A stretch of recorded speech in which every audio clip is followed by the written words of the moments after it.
Hi வணக்கம் and welcome back to home windows. அமேசானில் இந்த வால் டெக்கர் நான் பார்த்தேன். 800 சம்திங் போட்டிருந்தது. Ganesha wall decor. அந்த வால் டெக்கரை ஒரு நார்மலான டெரகோட்டா கணேஷாவை வச்சு எப்படி ரீக்ரியேட் பண்ணுறதுன்னு பார்க்கலாம்.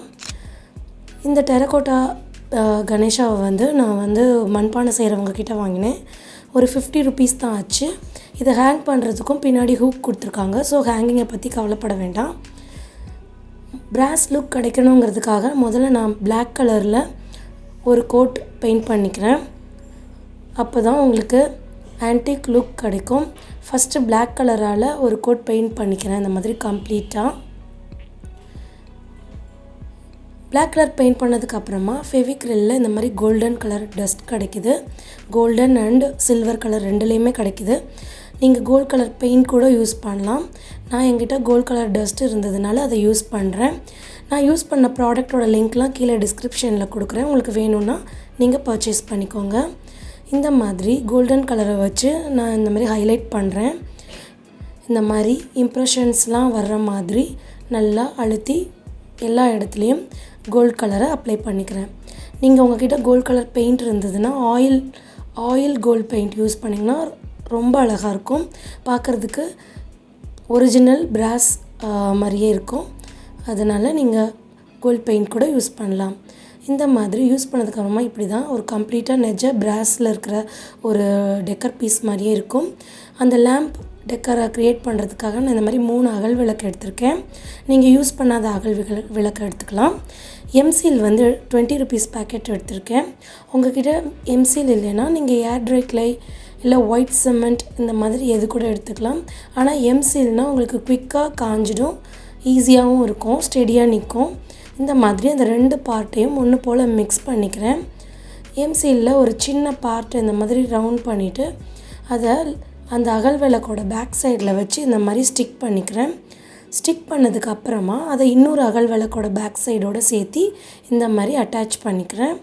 இதே மாதிரி 3வது அகல் விளக்கையும் பேக் சைடில் எம்சீல் வச்சுட்டு இந்த மாதிரி 3 விளக்கையும் நான் ஸ்டிக் பண்ணிக்கிறேன். இப்படி ஸ்டிக் பண்ணும்போது உங்களுக்கு 3 லேம்பும் இந்த மாதிரி செட் ஆகிடும்.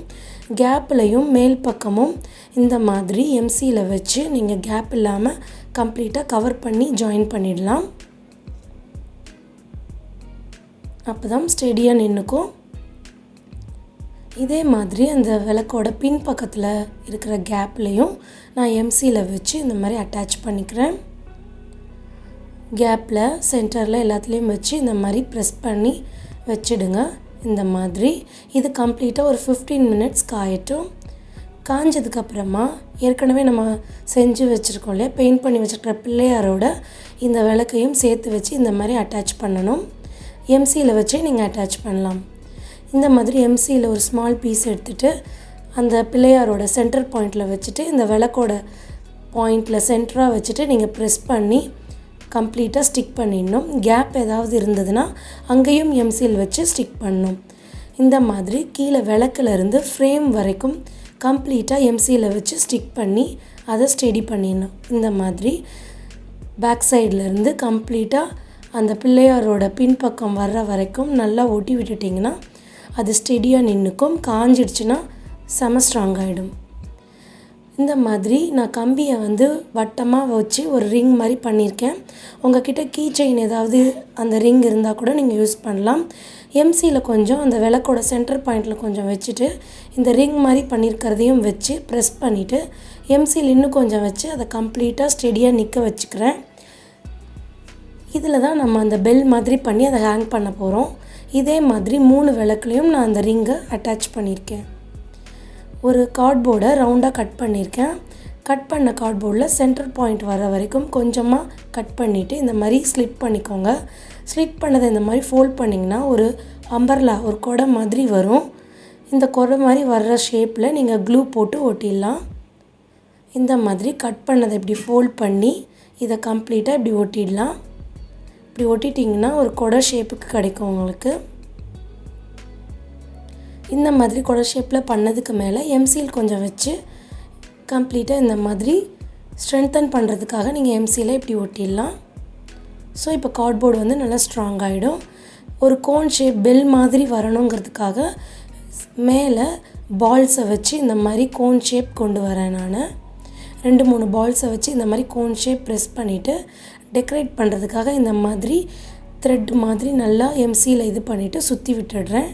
குட்டி குட்டி பால்ஸை வச்சு எண்டிங் பாயிண்டில் இந்த மாதிரி குட்டி குட்டி பால்ஸை வச்சு ஸ்டிக் பண்ணி டெக்கரேட் பண்ணுறேன். ஒரு பெல்லை டெக்கரேட் பண்ணுறதுக்கு நீங்கள் எப்படி வேணால் டெக்கரேட் பண்ணிக்கலாம். நான் இந்த மாதிரி அந்த பெல்லை டெக்கரேட் பண்ணுறேன். பென்னை வச்சு இம்ப்ரெஷன்ஸ் கொடுக்குறேன். குட்டி குட்டி டாட்ஸ் அண்டு குட்டி குட்டி சர்க்கிள் வர்ற மாதிரி இம்ப்ரெஷன்ஸ் கொடுத்து நான் டெக்கரேட் பண்ணுறேன். எம்சில் காயறதுக்குள்ளவே நீங்கள் இந்த இம்ப்ரெஷன்ஸ் எல்லாத்தையும் கொடுத்துடணும், இல்லைன்னா இம்ப்ரெஷன்ஸ் விழாது. இந்த மாதிரி நான் கம்ப்ளீட்டாக ரெடி பண்ணியிருக்கேன். இந்த மாதிரி நான் இம்ப்ரெஷன்ஸ்லாம் கொடுத்து பியூட்டிஃபுல்லாக பெல் ரெடி பண்ணியிருக்கேன். இந்த மாதிரி 3 பண்ணியிருக்கேன். 3 பண்ணதுக்கப்புறமா ஒரு சின்ன பின்னோ ஒரு ஐ பின்னோ எடுத்துகிட்டு அதை யூ மாதிரி பெண்ட் பண்ணிவிட்டு அதை இதோட உச்சியில் இந்த மாதிரி யூ மாதிரி இன்சர்ட் பண்ணிவிட்டு நல்லா ப்ரெஸ் பண்ணி விட்டுடணும். ஸோ நீங்கள் பெல்லை ஹேங் பண்ணுறதுக்கு வந்து இது ஹெல்ப் பண்ணணும். நீங்கள் எம்சில் காயறதுக்குள்ளவே இந்த ஸ்டெப்பெல்லாம் முடிச்சிடணும். இந்த மாதிரி 3க்கும் நான் பின்ன பெண்ட் பண்ணி ஸ்டிக் பண்ணியிருக்கேன். நம்ம பிள்ளையாரை டெக்கரேட் பண்ண மாதிரியே பெயிண்ட் பண்ண மாதிரியே பிளாக் கலர் பெயிண்ட் அப்ளை பண்ணிவிட்டு கம்ப்ளீட்டாக இந்த லேம்ப் சைடுக்கும் பிளாக் கலர் பெயிண்ட் அப்ளை பண்ணுறேன். அந்த பெல் ரெடி பண்ணி வச்சுருக்கோம்ல அதுக்கும் பிளாக் கலர் அப்ளை பண்ணுறேன். அப்ளை பண்ணிவிட்டு இதே மாதிரி கோல்டன் கலர் டஸ்ட் பவுடரை வச்சு கம்ப்ளீட்டாக கலர் பண்ணிக்கிறேன். நீங்கள் கோல்ட் கலர் பெயிண்ட்டும் யூஸ் பண்ணிக்கலாம், நான் ஏற்கனவே சொன்ன மாதிரி.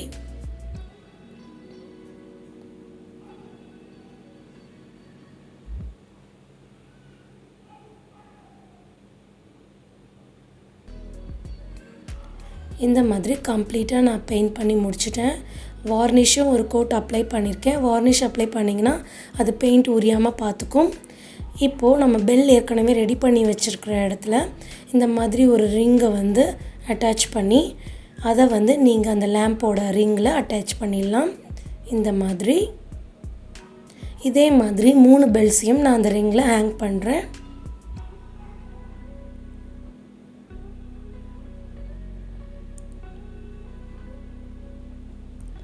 கம்ப்ளீட்டாக ரெடி பண்ணிவிட்டேன். வார்னிஷும் அப்ளை பண்ணியாச்சு. ஸோ ஒரு பியூட்டிஃபுல்லான ஒரு அமேசானில் கிடைக்கிற மாதிரியே ஒரு டெக்கரை நீங்கள் வீட்டிலையே பண்ணலாம். Less than 100 rupees. இந்த வீடியோ உங்களுக்கு பிடிச்சிருந்தது, யூஸ்ஃபுல்லாக இருந்தது அப்படின்னா மறக்காமல் சப்ஸ்கிரைப் பண்ணுங்கள். பக்கத்தில் இருக்கிற நோட்டிஃபிகேஷன் பெல் சிம்பிளையும் ப்ரெஸ் பண்ண மறந்துடாதீங்க. தேங்க்ஸ் ஃபார் வாட்சிங்.